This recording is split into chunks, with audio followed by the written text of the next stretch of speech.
So, Karl, thank you so much for joining me on the Teachers Podcast. Pleasure. We are at the One Education Literacy Conference. I have stolen you away after your keynote, and then you've got a workshop this afternoon as well. Yeah, absolutely. So thank you for squeezing me in. I'm really excited to talk to you.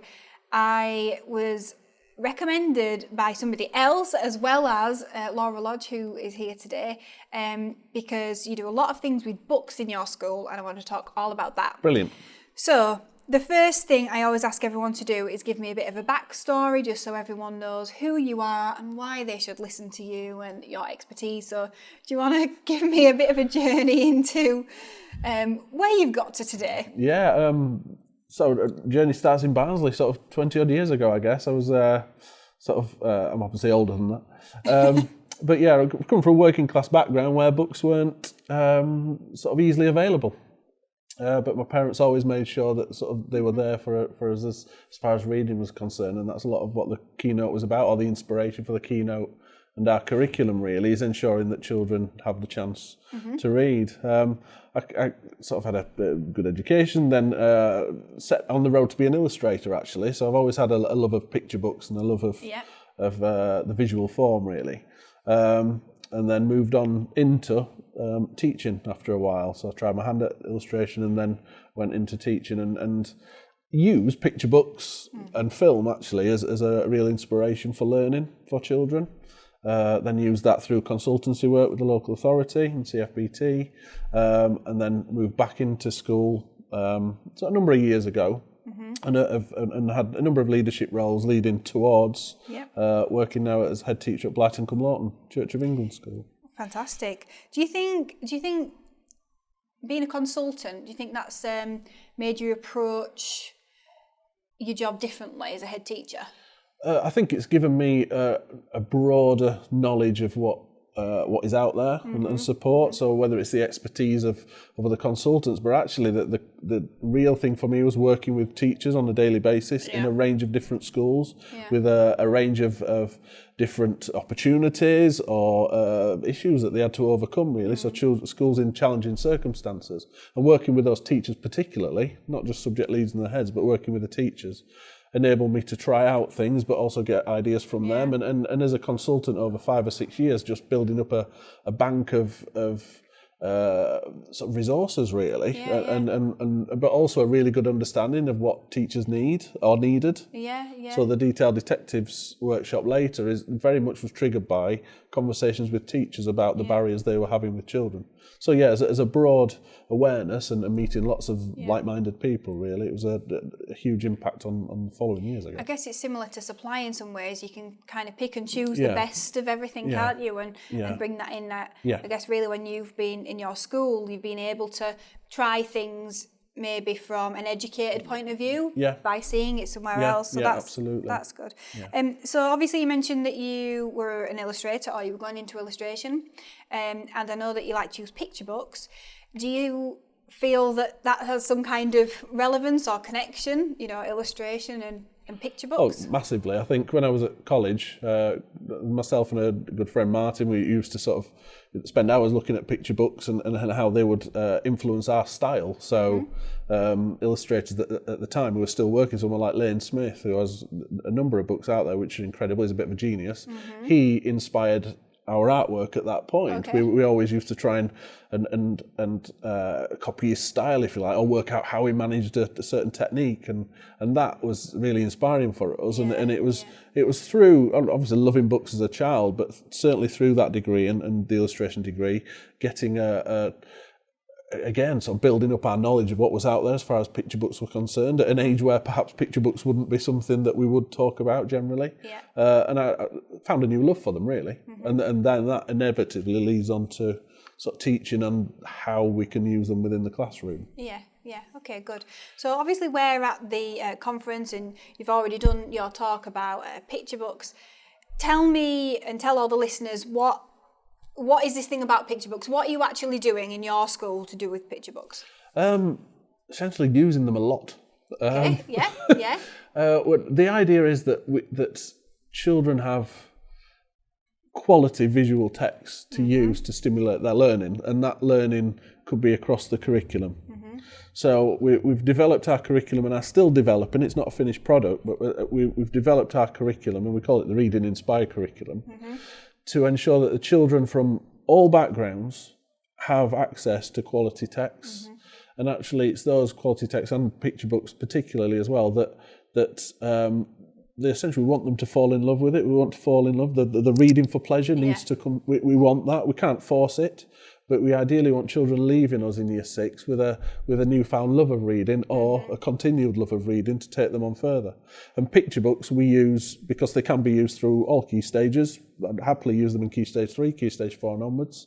I think that it's ensuring that the children have an opportunity through their history, through their geography, through RE, and we're really driving through PSHE, opportunities to look at the stories that characters go through and how settings are illustrated and to inform their learning, to hopefully inspire their learning. Do you feel like you're changing the culture then? I think as a team we have. And it's very much a vision I have of ensuring that reading is the core to our curriculum. But actually, it's the team who've taken that on. They have to teach it every day. And so from SLT, they were heavily involved in how that curriculum looked from day one, really. And in informing their ideas, teachers have the opportunity to also come on board with it as well and express that if they've got a particular text or picture book that they would like to incorporate, they've got that opportunity to do so. But it's certainly, I've led the change of culture with it, but certainly it's up to the team to do it. The children obviously need to take that on board and love what they're reading and they're learning through those books. But also it's ensuring that the parents also get heavily involved and have an understanding. And it's not a quick process. It's not something that, we've had the curriculum in place now for about just over a year really. But we're seeing differences all the time and positive changes all the time where parents are more on board with it, have an awareness of it. And it's just little things like, we get, I mentioned this morning, we've probably had over 1,000 books donated to the school in the last few months because people are aware we like books. Yes. It's something as simple as that. And that's brilliant in these times of, funding. Yes. That is massive for us. That's potentially, £5,000 to £10,000 worth of books that have come in through the door free. So it's that kind of thing that we, that's just an element of, it's a piece of the jigsaw, which is really having an impact for us. Yeah, thank you. I just want to pick up on an important point that you made, that you said that you're working on it. And I think that's such a key thing. You're working on it. It's not the finished product. It doesn't have to be perfect straight away. And if you want to try something new and you want to do something really good, you have to just give it a try, don't you? Yeah, absolutely. I think, and I'd like to think we have a culture in the school of trying, that teachers have freedom for one. Yeah. There's a lot of freedom within their daily routines to sort of just do their job. Yeah. But as far as the curriculum's concerned, we've got a skeleton, and I mentioned this morning, we've got a skeleton of the curriculum. It's reading inspired, but now we're still developing it. And over the course of the next 2 years, we'll flesh it out until it's as tight as it possibly can be. And let's hope there's not another curriculum comes around in 3 years' time for us to rethink again. But it's very much, the curriculum's given us the inspiration. The reading has kind of really taken that on. Yeah. And we're all happy with that. And now it's a case of just tightening it further. Yeah. So obviously, we're recording this in October 2019. And there's a lot of talk about curriculum and deep dives. And I don't really want to go into talking about Ofsted, but how do you feel about that? So you've been working on your curriculum for a longer time. How does that sort of translate? How are you feeling about the work you've already put into the curriculum before you kind of found out how important the curriculum is? Yeah, I think we've always known how important the curriculum is. I think the fact that we've gone down the route of a reading inspired version won't do us any harm. Yeah. There's a lot of the look of the school. It's the reason why Heather came and did Reading Rocks with us, is the fact that books are there. You walk around the school and you can see books, you can see how much the school uses books to inspire children's learning. There's very much a promotion of that in a very positive way. So we're moving really quickly But it is a work in progress. We've got the skeleton, and the next 2 years we'll continue to move and develop that, looking at the links across the year, looking at the links through the years, and so it's a curriculum which is, as I've said, as tight as it can be in a couple of years' time. But I'm not expecting it to be there now. It will continually develop, and I'm fine with that. I'm fine with the fact that at the moment we may need to rejig some books around. We may need to sort of move things in a slightly different direction, because we've spent a year or so with it, and that's it's only right that we play around. It's our curriculum for us. This is it, and I think it's a lovely way to have looked at it, because you've got one kind of central theme, haven't you? And you're pulling all the books into it. Yeah. Whereas other schools will look at it in different ways. But I think it's lovely, and really you've kind of got a head start of something that you really want for your children, that's going to be bespoke to your children. I think, that's what they're looking for anyway. Absolutely, and it's important for us that we incorporate texts that are relevant to our children. Yeah. So our area is quite agricultural. So actually, at the moment, we need to develop that a little bit more. Mm-hmm. So we've got some core strands now that we're looking at, one of which is agriculture, to ensure that we can bring in some quality text to support the children in that. So. It's really exciting, but actually we know it's not finished, and that's fine. Yeah. And actually, it's a curriculum for us. Yeah. So, and it's working for us. And as a head in that school, I'm thrilled that we're moving forward with it. I'm thrilled that the staff are on board with it, and parents and children particularly.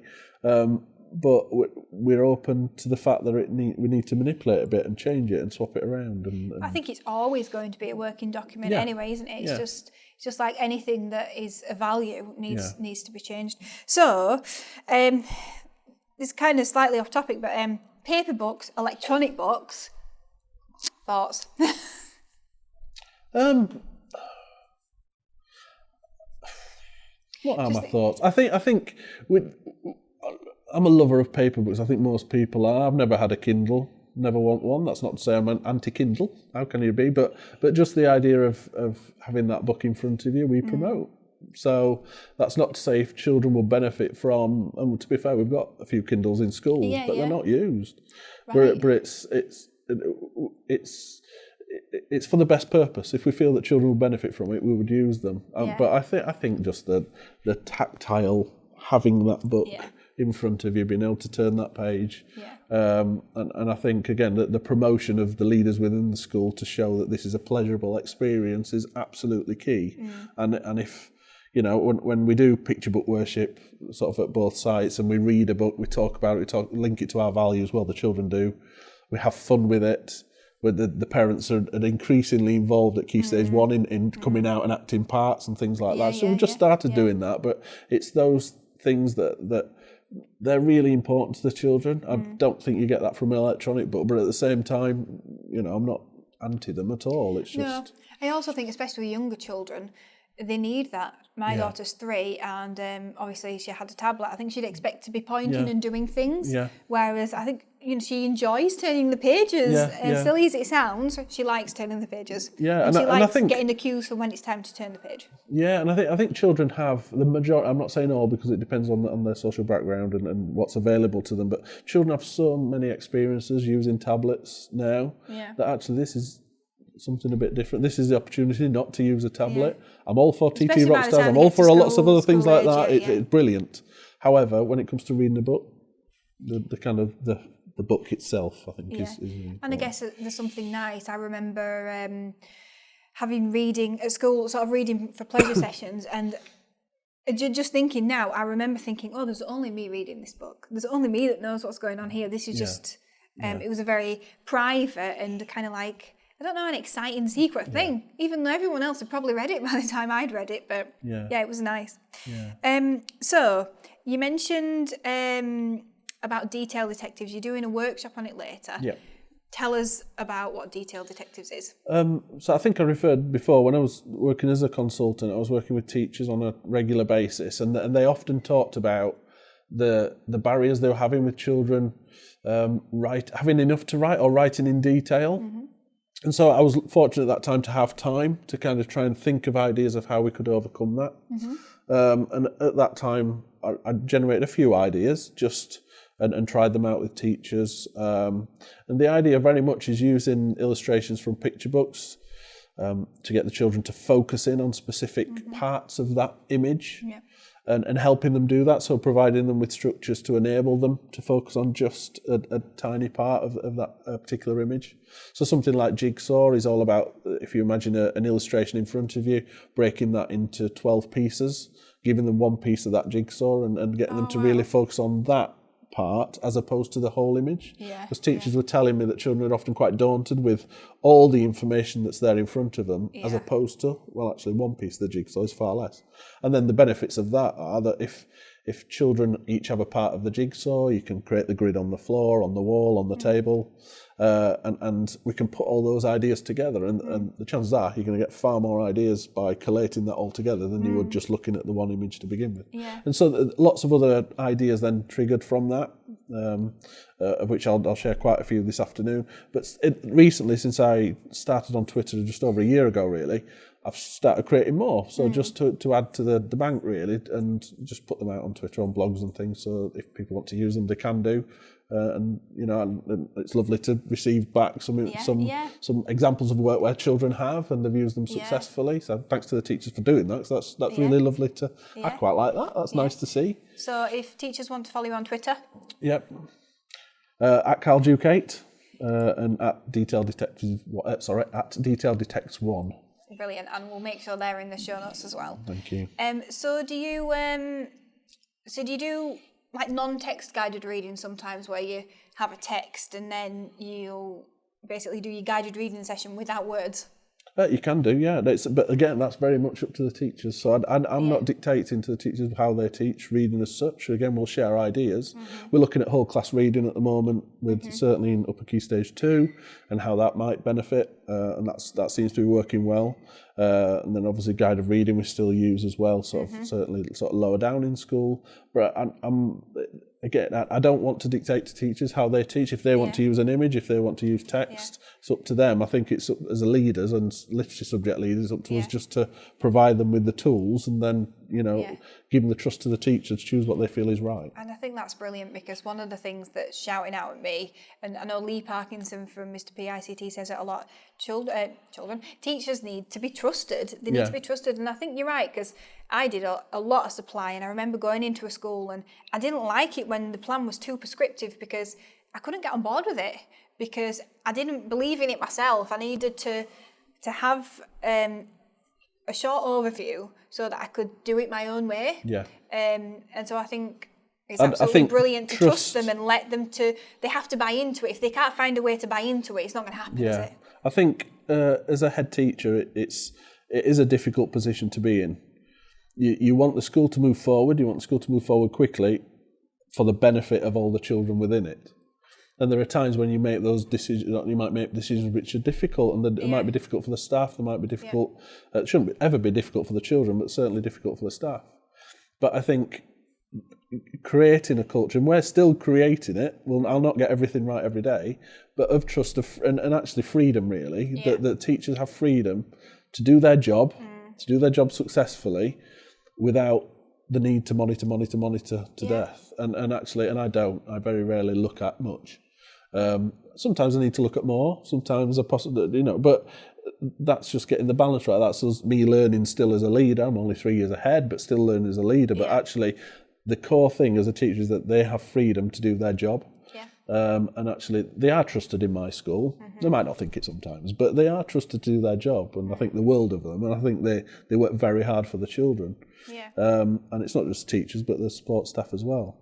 And it's ensuring that we give them what they need to be able to do their job, but they make that choice. Yeah, thank you. So if somebody's listening right now and they're thinking, I could do a bit of this, I could look at books more in the curriculum and in my lessons, where's a good place to start?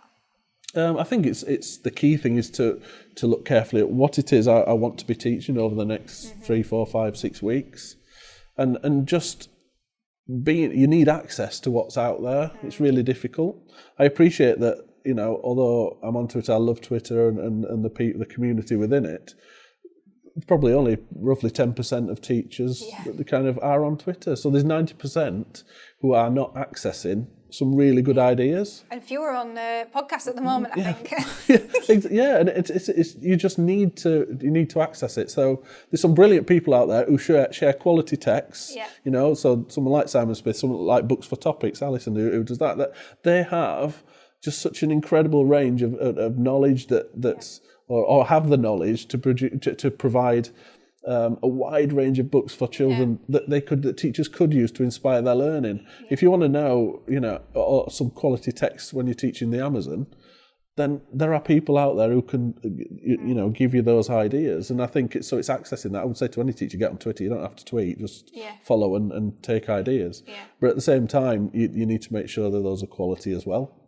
And deciding which we've started with the older children, looking at a main actor book and then supporting actor books. So the idea is you've got one text that you read over 6 weeks that might bring in the geography, the history, the science, and then have 2 or 3 supporting actors who are the other texts that you would also use, perhaps not as much, you wouldn't look at it daily, but we can use those to kind of support the learning. So that's for us is something that's starting to work and that we, again, will continue to develop. But I think you need to have that awareness. And I think Twitter and the community and visit bookshops a lot and see what's out there, and particularly independent bookshops, because that's where you get the quirky ones. Yes, something a bit different. Yeah. Excellent. Okay, do you feel that all the work that you've done on books in the curriculum has encouraged reading for pleasure? I think it definitely has. I think that's still a work in progress. There are children who will always struggle with reading and perhaps not enjoy it. Okay, there are things that I don't like doing and I never will like doing. So it's not forcing it, but again, it's from head of leadership down, ensuring that we show reading as a pleasurable experience. Yeah. And if we do that, there is more chance of children also picking up on that and realising that it's pleasurable.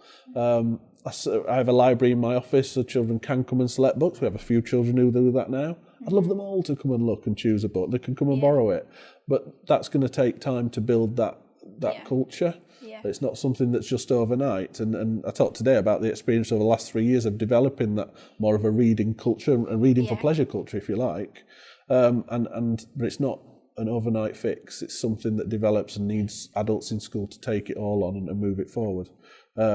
So we're getting there, and we're certainly having more children as readers. And there's an example of a boy I chose this morning to talk about who 2 or 3 years ago would not have looked at a picture book with any sense of enthusiasm or excitement. He would have just said it's babyish. And by the time he left us in year 6, he had his own display in the hall with his opinions, his views, his reviews of picture books, because he loved them and he understood the value and the fact that, these books aren't just for 3 or 4 year olds, are they? Yeah. They've got sort of hidden meanings, they've got, values within them, they've got messages that are important to share. So, and he's a brilliant example of a child who ran with the reading inspired curriculum, really. And by the time he left, that's what we want. As much as possible. Absolutely. He might look at a picture book in Key Stage 3 now. Brilliant. Well, this is it. So, obviously when you're saying picture books, sometimes they have just pictures and sometimes they've got a varying amount of text. Yeah. Have you got any in particular that you kind of recommend maybe for upper Key Stage 2 or Key Stage 1? Oh, there's hundreds. I think anything by Aaron Becker. So the Journey trilogy, just brilliant for storytelling and imaginative storytelling, fantasy worlds and so on. There's no text in it, but you can just take the children on a journey without a doubt through that. Everybody would say The Arrival by Sean Tan for upper Key Stage 2, just as the issues around migration, around sort of a family needing to make a new life somewhere. It's completely surreal as a text, but it's an incredible journey, and they've been used for years now. I was really lucky as a literacy consultant when going back a few years where it wasn't around much. It had just been published. Yeah. And I went to Saltsmill in sort of the Bradford area, which is the best bookshop in the world. Yeah, and I bought The Arrival, and not many people had seen it. I think there was myself and another colleague who'd seen it in Lincolnshire, and very soon it kind of just got sort of some traction really. And then I was lucky enough to email Sean Tan at the time. This was pre him winning an Oscar and pre other things, and he emailed me back, and I've still got 2 emails from him, which are just, you know, mean so much. But it's an incredible. But why would you not use that in school? So do you buy like a class set or? No, unfortunately we don't have the funds for that. But we make sure that the teachers have the books that they need to have for the following year. The expectation being that they read them, they look at them, and then they fully sort of have a really good understanding of the text before they teach with it. Yeah, and using like a visualizer or something for everyone to be able to see it. Yeah. Oh, that's brilliant. So obviously we've talked about your curriculum. How are you developing that curriculum? You know, who is doing it? It's definitely sort of myself and along with SLT. So we sat down the other day, and inspired by Paul Watson on Twitter, they're looking at sort of extraordinary lives or inspiring lives. And we've started introducing kind of that idea of like, right, who are we looking at across our 6 years? Which famous figures are we looking at in past and present? And we're mapping that out.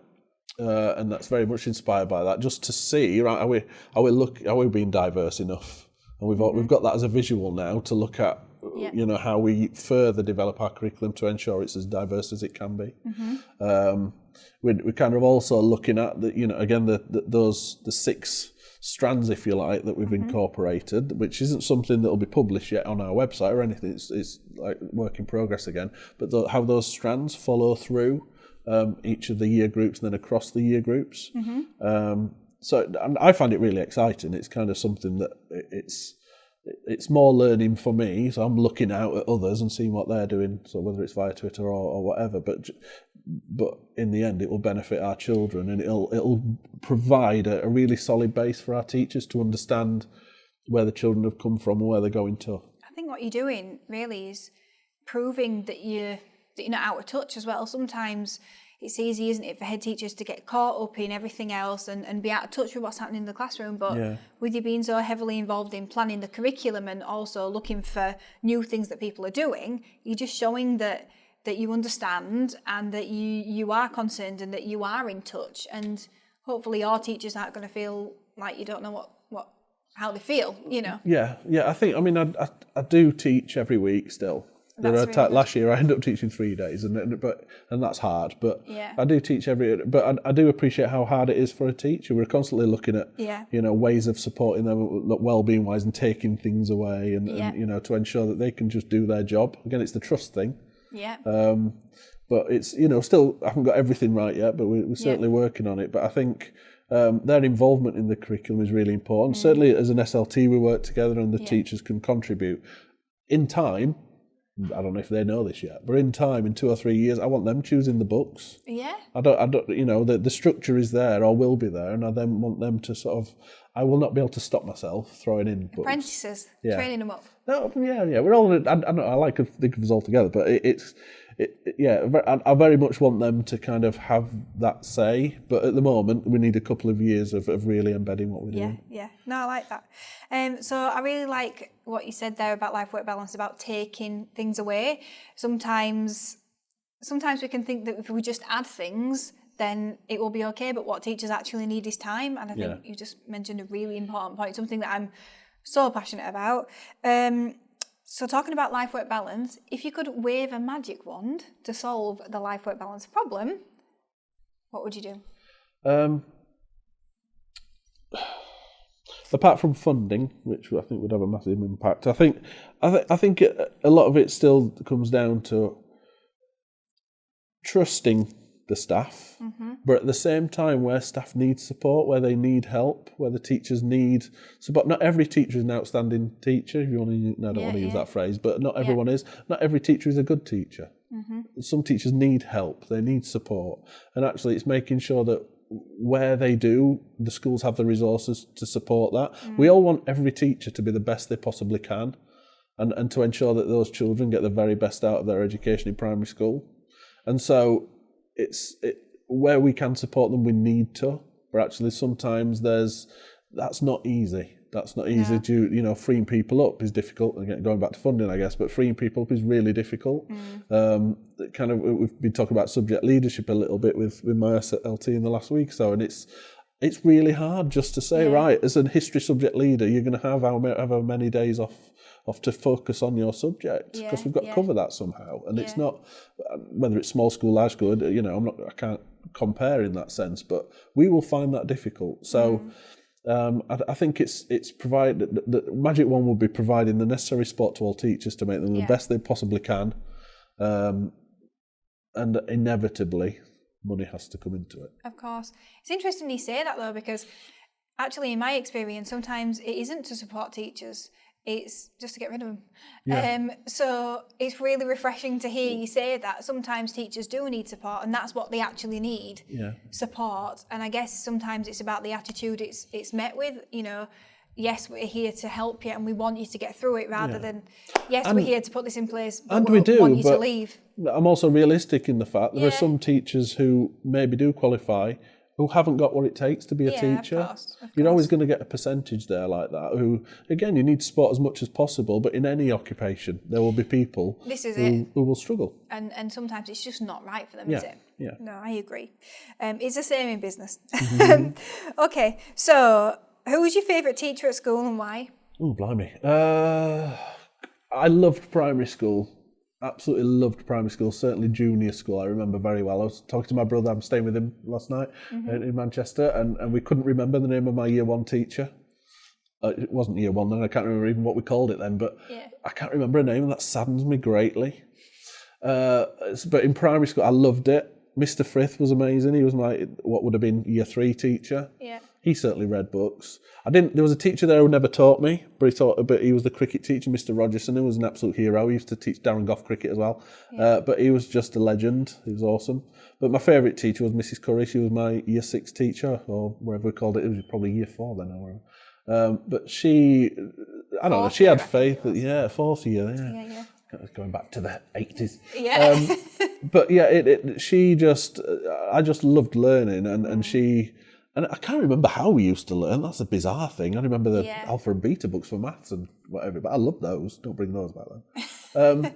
But I just, she just was a brilliant teacher, and she was. I was a bit sad. I went back a couple of times after I'd gone to secondary school just to have a look, because I missed it so much. Yeah. Secondary, I would find it difficult. There was a teacher called Mr. Salmon, who he left teaching, I think, quite soon after me getting there. I went to quite a tough school, really challenging school, and he taught English, and he stood on tables and did all the incredibly elaborate things and he won't be able to do that now for health and safety, but he was just brilliant, and he read Turbulent Term of Tyke Tyler to us in year 7, and that kind of was incredible, seeing him. And obviously at the end it was amazing, but the kind of seeing him deliver that book was brilliant, was inspirational. Yeah. I love it how you're tying it all back to books, like it's so important to you, and that's really good. It kind of just shows that it's like you're like a stick of rock with a book in the middle. Okay, so where do you think education needs to go in the next 10 years then? I'm not very political. I find it was very easy for some people to sit here and get very political about it, but I'm not. I'd rather think about other things. I think it essentially has to put the trust back into schools, whatever inspection framework is there, and you can't help but mention that it needs to be one that's going to support schools moving forward. The changes that we made, it kind of felt positive at first, and then suddenly over the last few months that's changed as the frameworks come out. I think it's going to put a lot of pressure on schools. However, I'm quite stubborn about things now. I want things to be in my school. It might have to change 1 or 2 things that we do, and I don't want that. And I mentioned it on Twitter the other day. I don't want to change my school for someone else. It's got to be right for our children, and so I'll work hard to make sure that happens. But I think there will inevitably be repression. I think we just need to support schools. The system in Lincolnshire is a very strong one around school support, and that's developed over the last 3 or 4 years. And I think it almost needs to be sort of a county-wide support mechanism for schools, as opposed to, this overriding inspection framework, which I think will, as I said, put excessive pressure on schools, and whether it's small schools, large schools, it will. Yeah. And so it's our job as leaders to ensure that it doesn't. Yeah. So I have a thing of not mentioning the word as often, I don't need to. Yeah. Sometimes do with SLT, Yeah. but it's something I don't like to talk about because it's about our school. Yeah, and do you know what?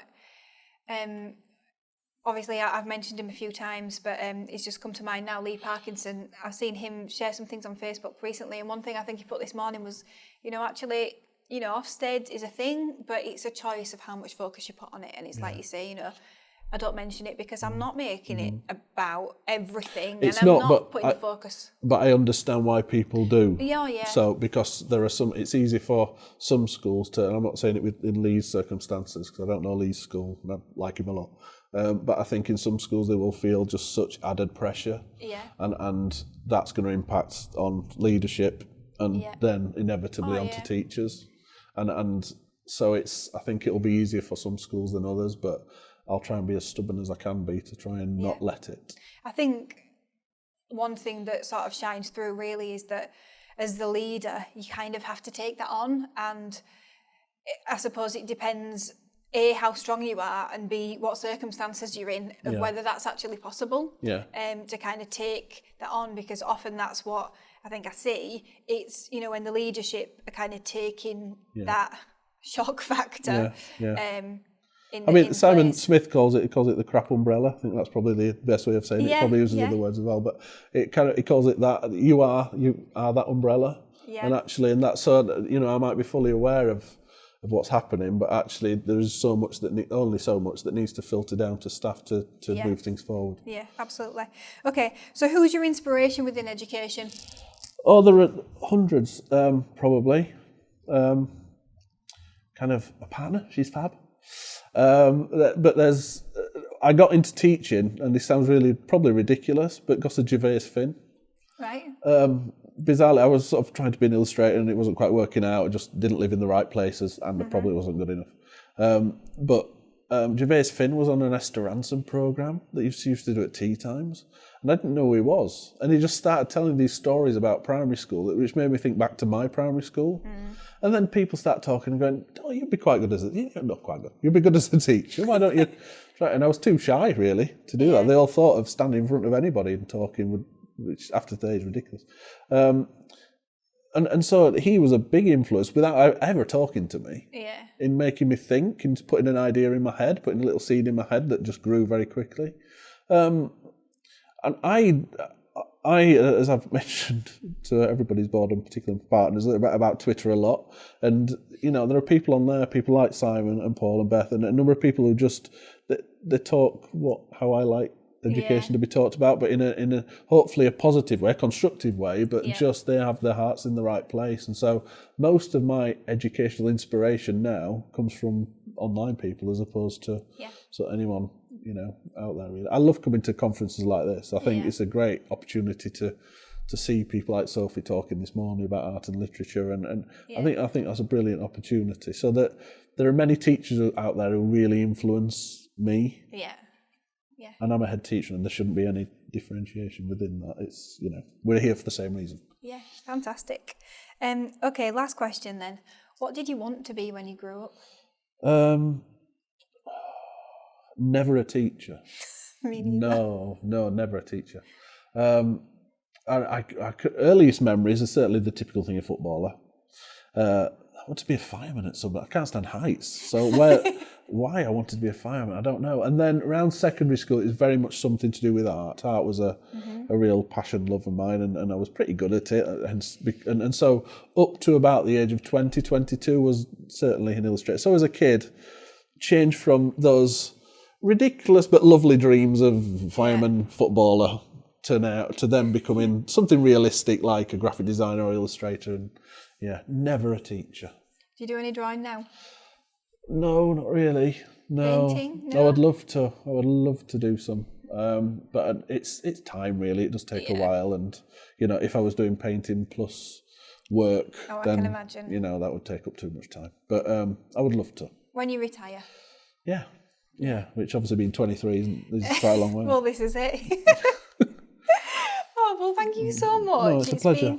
Been really, really good, and I think that there's going to be things that teachers can take away. Hopefully, they're all thinking of a book now. They're going to go into a quick little bookshop, get Has an to be interesting quirky. book and get that into the lessons. Thank you so much. Yeah, it's a pleasure. Thank you very much. Thank you.